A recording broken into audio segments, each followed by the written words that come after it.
국회가 가지고 있는 청문회의 역할과 기능이 완전히 형해화되어 있는 지금 상황에서 우리 법사위가 법무부 장관 후보자의 청문회를 진행한다는 것이 어렵지 않나 이런 생각을 먼저 합니다.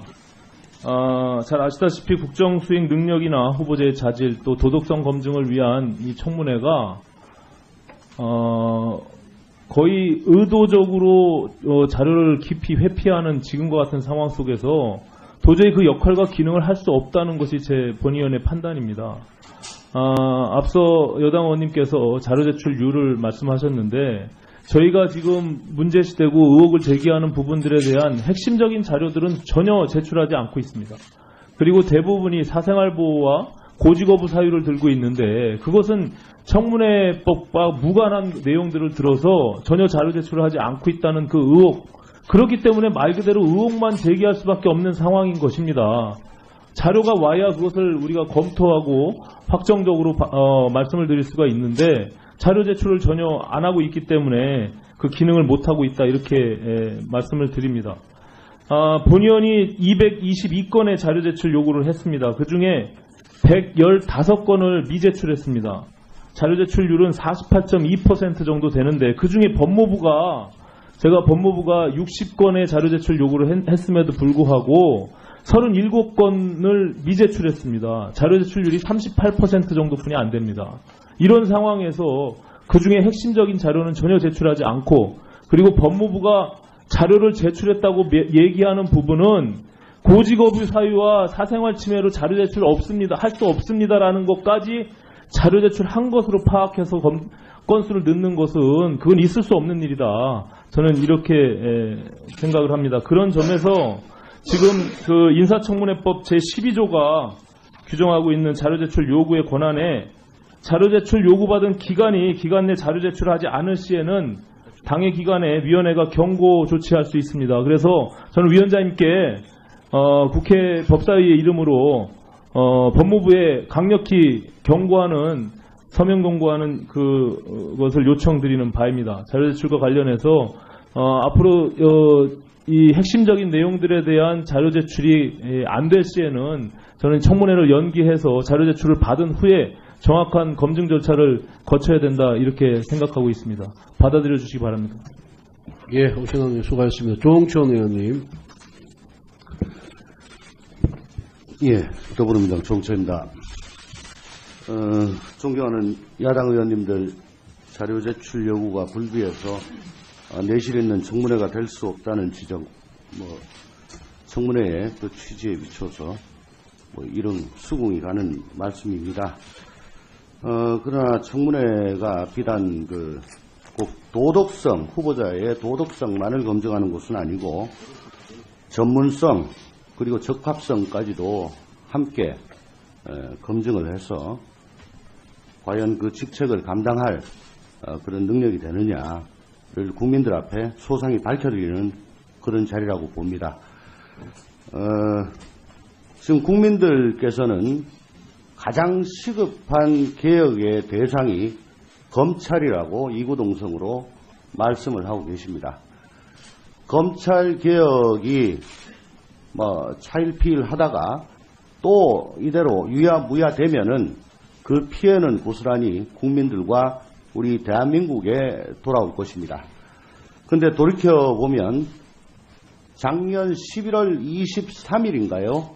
김현웅 장관이 자진 사퇴한 이후 오늘 2017년 7월 13일까지 약 8개월 동안 법무행정의 수장이 공석인 상태입니다. 그래서 우리나라 형사사법체계의 근간을 이루고 있는 검찰 조직의 관리 감독이 제대로 이루어지지 않고 있고 또한 법치주의의 근간을 이루는 이 사법체계 전반에 대한 시스템의 그 체크가 개혁이 자꾸 미뤄지고 있는 그런 암울한 현실입니다. 더군다나 요 직전에 법무부 장관 후보자로 지명된 바 있는 안경환 후보자도 또 자진 사퇴를 한 전례도 있어서 그 어느 때보다도 장관 후보자에 대한 청문회를 조속히 실시해서 그 적합성 여부를 따져보는 것은 절실한 일이라고 할 것입니다.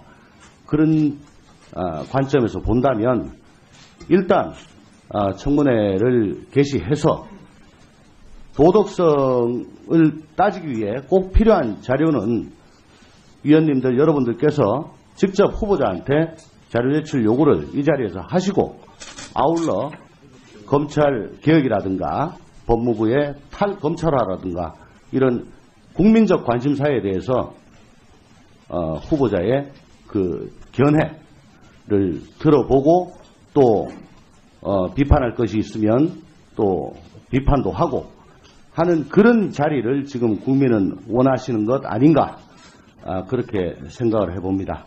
그리고 제가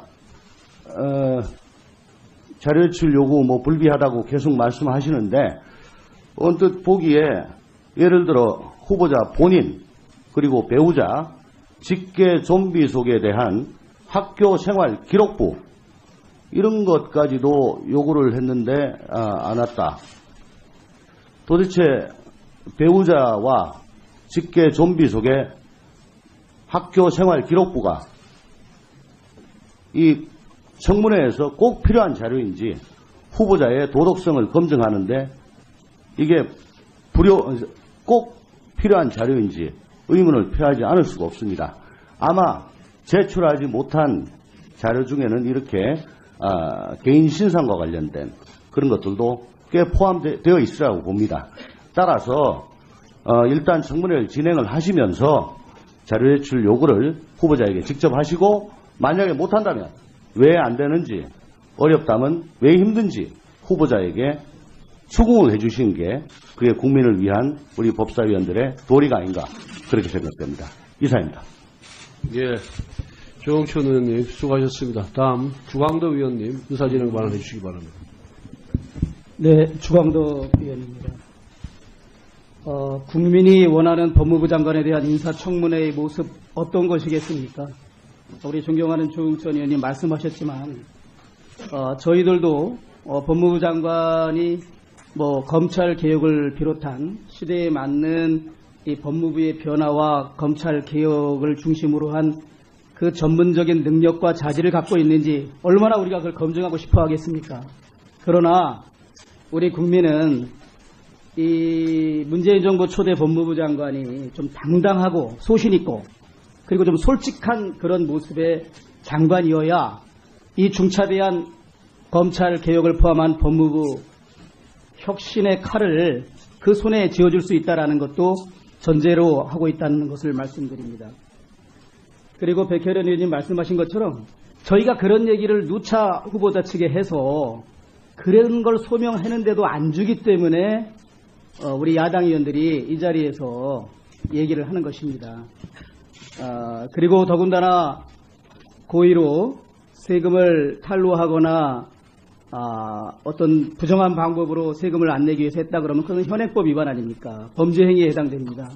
그렇기 때문에 그러한 사실에 관한 자료를 달라고 요청하는 것은 저희 의원들의 책무이고 우리 국민들이 과연 대한민국 법무부 장관 되실 분께서 국민에게 법을 지키라고 호소하고 법을 위반할 때는 엄정하게 처벌하고 법 집행을 엄정하게 할 수밖에 없다라는 호소를 할 수 있는 그런 사람인지를 오히려 알고 싶어하는 것입니다. 후보자 장남의 전세 보증금이 저희들이 검색을 해서 3억 원 전후한다라고 알고 있고 후보자 아들이 2014년 2월에 로스쿨을 졸업해서 1년 후인 2015년 4월에 변호사 시험에 합격합니다. 그리고 나면 6개월간 실무 수습을 해야 되는 거 다 알고 있지 않습니까? 실무 수습을 끝내고 나서 그 법무법인 1회에서 아마 정식 급여를 받았을 것 같은데 그러면 불과 몇 개월 급여를 받지 않은 상태 더군다나 로스쿨을 졸업한 1년차 새내기 변호사의 급여가 얼마나 되겠습니까? 국민들은 궁금해하죠. 그런 사람이 어떻게 3억 원가량의 전세보증금을 마련했을까? 이것이 저희들의 정치 공세입니까? 후보자 흠집내기입니까? 지금 우리 3포 세대다, 5포 세대다, 우리 젊은 친구들이 직장을 못 구해서 또 돈이 없어서 집을 마련하지 못해서 또 결혼을 해도 양육비가 문제돼서 아이 낳는 걸 포기한다고 얼마나 여러분들 우리 모두가 국회에서 주장하고 있습니까? 바로 이 대표적인 의혹을 받기 때문에 그 전세보증금에 대한 얼마인지 그 자금 출처는 어떤 것인지 대한민국 법무부 장관이 되고자 하는 사람은 당연히 그 자료 제출해야 되지 않겠습니까? 저희가 그것을 호소드리는 것이고 국민 여러분들께서도 이 방송을 보시면서 아마 저는 저와 같은 인식을 할 거라고 확신합니다.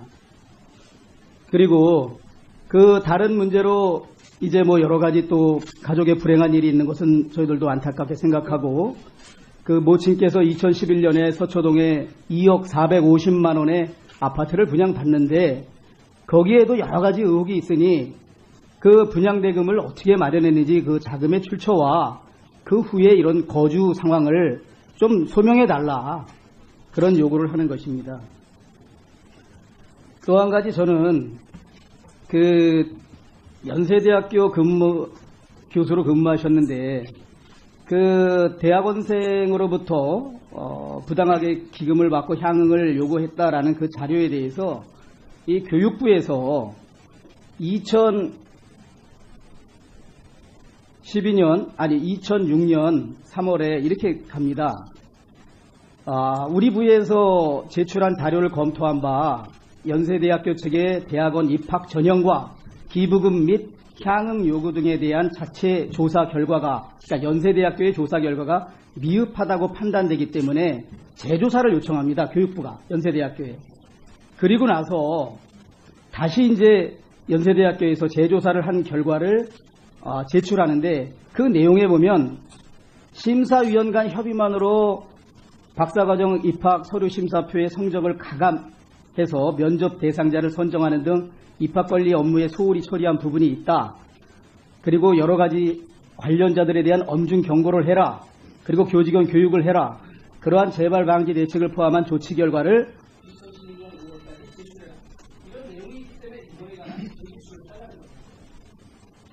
위원장님께서 국민적 의혹이 있는 정말 아주 중요한 사건, 여기 자기들이 요청하는 걸 보면 그거 자체가 어느 정도였어요.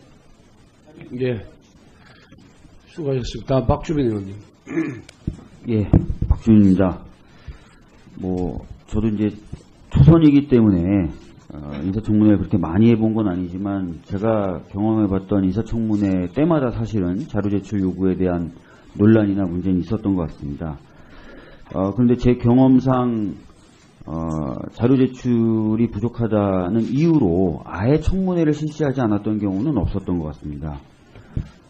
저희가 야당이었을 때 제가 경험해봤던 두 번의 인사청문회가 있었는데요. 이선의 헌법재판관과 이철성 경찰청장에 대한 인사청문회 경우에도 자료 제출이 부족하다는 이유로 저희들이 많은 문제 제기는 했지만 일단 인사청문회를 진행하면서 추가적으로 자료를 달라라는 요청을 했었던 것으로 기억합니다.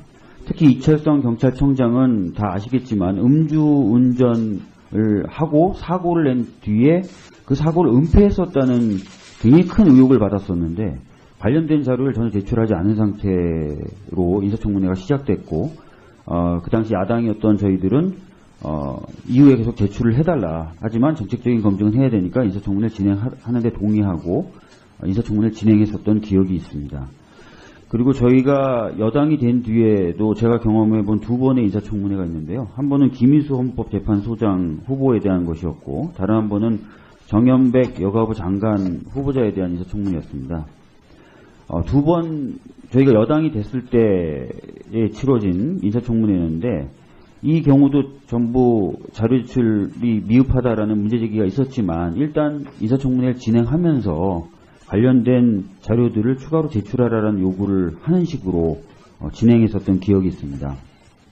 특히 김희수 헌재 소장 인사청문회의 경우에는 인사청문 특별위원회 위원장이 유기준 의원님이셨습니다.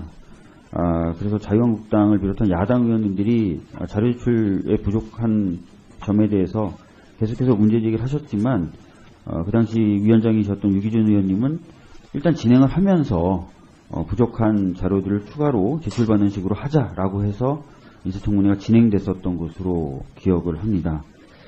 이렇게 제가 경험해 본, 즉 제가 야당이었을 때 그리고 여당이었을 때 경험해 본 4번의 인사청문회 모두 다 자료 제출이 부족하다는 것을 가지고 문제는 있었지만 인사청문회라는 것이 정책검증이나 이런 의미도 있기 때문에 일단 진행을 하면서 부족한 자료에 대해서 추가 제출을 요구하는 식으로 했었던 것으로 기억을 합니다.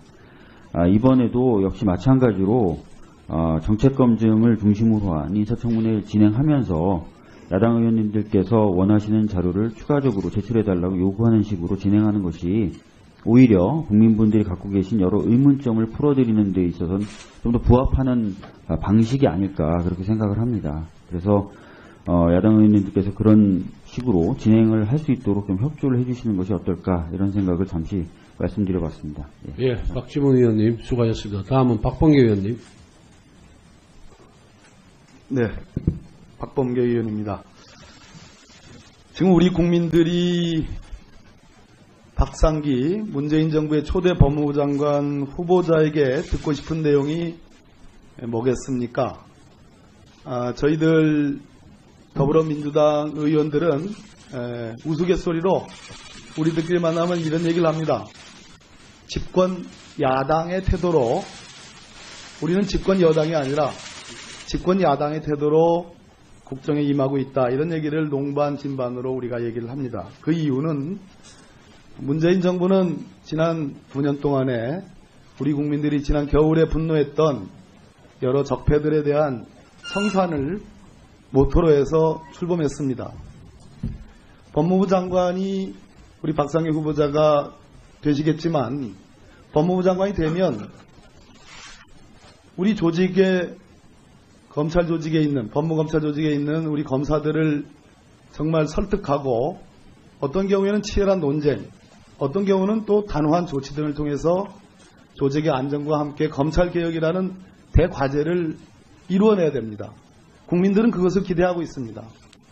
법무검찰이 잘한 면도 있지만 아직은 우리 국민들의 사랑을 받을 만큼의 그러한 위상과 처지에 있지 못합니다. 그렇기 때문에 야당 의원님들도 오늘 이구동성으로 검찰개혁을 강조하고 계십니다.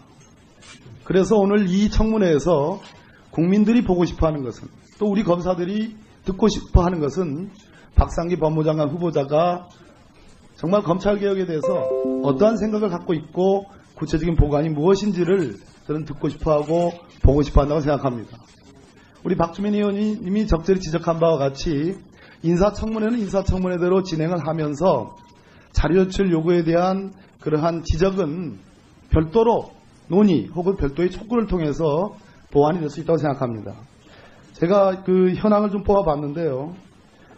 지금까지 그 위원회 요구 자료가 대략 한 479건 정도 되는 것 같습니다. 대략은 다 제출을 한 것으로 보여집니다. 개별 의원님들이, 야당 의원님들이 제출 요구한 것 중에 한 125건쯤 되는데 제 통계로는 108건 정도가 회신돼서 우리 백혜련 의원님이 지적한 바와 같이 종전 법무부 장관이었던 김현웅 후보자 제출률보다 한 5, 6% 더 높습니다. 특히 제출하지 못하는 부분에 대해서는 대개 한 3개 정도의 카테고리로 잡아볼 수 있겠는데요. 가족의 사생활을 지나치게 침해할 수 있는 부분, 그런 우려가 있는 부분은 제출하기가 어려운 것 아니겠습니까? 또 후보자 본인이 관리하고 있지 못한 자료들, 다른 국가기관이나 공공기관이 보관하고 있는 자료들, 그러한 자료들에 대해서는 일사불란하게 후보자가 이 부분에 대해서 입장을 정한다 하더라도 쉽게 제출되기는 어려운 그러한 자료들이 있습니다. 또 인사청문회와는 전혀 관계가 없는 그러한 요구 자료들도 꽤 있어 보입니다. 그런 측면에서 마지막으로 호소드립니다. 인사청문회는 인사청문회대로 진행을 하면서 후보자가 갖고 있는 검찰관, 법무관, 검찰개혁에 대한 그러한 입장과 보관을 한번 들어보고 동시에 지금 우리 야당 의원님들이 지적하는 정말로 있어야 된다는 자료, 인사청문회법에 반하지 않는 범위 내에서 정말로 이것은 받아보고 싶다고 하는 그러한 자료들을 서면으로 정리해서 제출을 해주시면 저희 여당 의원님들하고도 여당 의원님들하고도 상의를 해보고 또 우리 후보자께도 법무부 측에도 강력하게 요구를 하겠습니다. 그렇게 진행을 해주셨으면 고맙겠습니다. 예, 다음 여상규 의원님. 안경환 후보자도 또 자진 사퇴를 한 전례도 있어서 그 어느 때보다도 장관 후보자에 대한 청문회를 조속히 실시해서 그 적합성 여부를 따져보는 것은 절실한 일이라고 할 것입니다.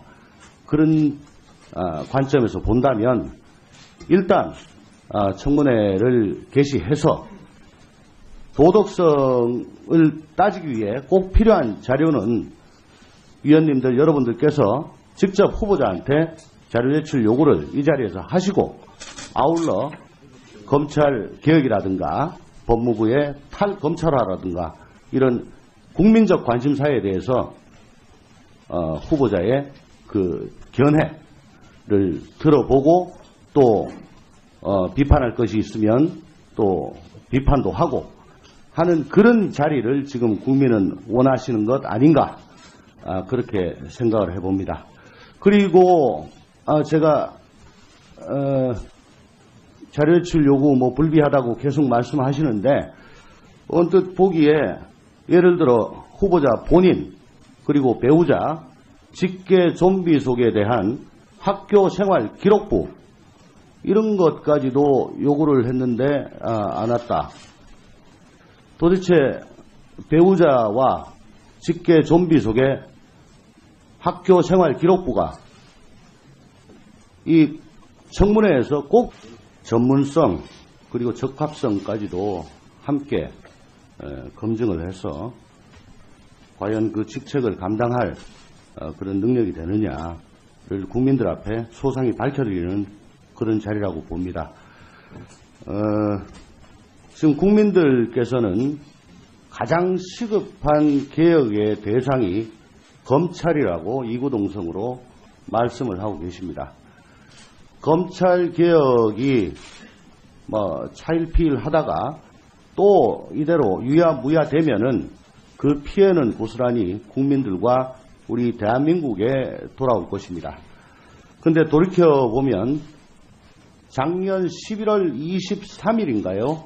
김현웅 장관이 자진 사퇴한 이후 오늘 2017년 7월 13일까지 약 8개월 동안 법무행정의 수장이 공석인 상태입니다. 그래서 우리나라 형사사법체계의 근간을 이루고 있는 검찰 조직의 관리 감독이 제대로 이루어지지 않고 있고 또한 법치주의의 근간을 이루는 이 사법체계 전반에 대한 시스템의 그 체크가 개혁이 자꾸 미뤄지고 있는 그런 암울한 현실입니다. 더군다나 요 직전에 법무부 장관 후보자로 지명된 바 있는 필요한 자료인지 후보자의 도덕성을 검증하는데 이게 꼭 필요한 자료인지 의문을 표하지 않을 수가 없습니다. 아마 제출하지 못한 자료 중에는 이렇게 개인 신상과 관련된 그런 것들도 꽤 포함되어 있으라고 봅니다. 따라서 일단 청문회를 진행을 하시면서 자료 제출 요구를 후보자에게 직접 하시고 만약에 못한다면 왜 안 되는지 어렵다면 왜 힘든지 후보자에게 추궁을 해주신 게 그게 국민을 위한 우리 법사위원들의 도리가 아닌가 그렇게 생각됩니다. 이사입니다. 예, 조영천 의원님 수고하셨습니다. 다음 주광덕 의원님 의사진행 발언해 주시기 바랍니다. 네, 주광덕 의원입니다. 국민이 원하는 법무부 장관에 대한 인사청문회의 모습 어떤 것이겠습니까? 우리 존경하는 조영천 의원님 말씀하셨지만 저희들도 법무부 장관이 검찰 개혁을 비롯한 시대에 맞는 이 법무부의 변화와 검찰 개혁을 중심으로 한 그 전문적인 능력과 자질을 갖고 있는지 얼마나 우리가 그걸 검증하고 싶어 하겠습니까? 그러나 우리 국민은 이 문재인 정부 초대 법무부 장관이 좀 당당하고 소신 있고 그리고 좀 솔직한 그런 모습의 장관이어야 이 중차대한 검찰 개혁을 포함한 법무부 혁신의 칼을 그 손에 쥐어줄 수 있다. 국회가 가지고 있는 청문회의 역할과 기능이 완전히 형해화되어 있는 지금 상황에서 우리 법사위가 법무부 장관 후보자의 청문회를 진행한다는 것이 어렵지 않나 이런 생각을 먼저 합니다. 잘 아시다시피 국정수행 능력이나 후보자의 자질 또 도덕성 검증을 위한 이 청문회가 거의 의도적으로 자료를 깊이 회피하는 지금과 같은 상황 속에서 도저히 그 역할과 기능을 할 수 없다는 것이 제 본의원의 판단입니다. 앞서 여당 의원님께서 자료 제출률을 말씀하셨는데 저희가 지금 문제시되고 의혹을 제기하는 부분들에 대한 핵심적인 자료들은 전혀 제출하지 않고 있습니다. 그리고 대부분이 사생활보호와 고지거부 사유를 들고 있는데 그것은 청문회법과 무관한 내용들을 들어서 전혀 자료 제출을 하지 않고 있다는 그 의혹, 그렇기 때문에 말 그대로 의혹만 제기할 수밖에 없는 상황인 것입니다. 자료가 와야 그것을 우리가 검토하고 확정적으로 말씀을 드릴 수가 있는데 자료 제출을 전혀 안 하고 있기 때문에 그 기능을 못하고 있다 이렇게 말씀을 드립니다. 본의원이 222건의 자료 제출 요구를 했습니다. 그중에 115건을 미제출했습니다. 자료 제출률은 48.2% 정도 되는데 그중에 법무부가 60건의 자료 제출 요구를 했음에도 불구하고 37건을 미제출했습니다. 자료 제출률이 38% 정도뿐이 안 됩니다. 이런 상황에서 그중에 핵심적인 자료는 전혀 제출하지 않고 그리고 법무부가 자료를 제출했다고 얘기하는 부분은 고지거부 사유와 사생활 침해로 자료 제출 없습니다. 할 수 없습니다라는 것까지 자료 제출한 것으로 파악해서 건수를 넣는 것은 그건 있을 수 없는 일이다. 저는 이렇게 생각을 합니다. 그런 점에서 지금 그 인사청문회법 제12조가 규정하고 있는 자료 제출 요구의 권한에 자료 제출 요구받은 기간 내 자료 제출을 하지 않을 시에는 당의 기관에 위원회가 경고 조치할 수 있습니다. 그래서 저는 위원장님께 국회 법사위의 이름으로 법무부에 강력히 경고하는 서명 공고하는 그것을 요청드리는 바입니다. 자료 제출과 관련해서 앞으로 이 핵심적인 내용들에 대한 자료 제출이 안 될 시에는 저는 청문회를 연기해서 자료 제출을 받은 후에 정확한 검증 절차를 거쳐야 된다 이렇게 생각하고 있습니다. 받아들여 주시기 바랍니다. 예, 오신환 의원 수고하셨습니다. 조홍천 의원님. 예, 더불어민주당 조홍천입니다. 존경하는 야당 의원님들 자료 제출 요구가 불비해서 내실 있는 청문회가 될 수 없다는 지적, 청문회의 그 취지에 비춰서 이런 수긍이 가는 말씀입니다. 그러나 청문회가 비단 꼭 도덕성, 후보자의 도덕성만을 검증하는 것은 아니고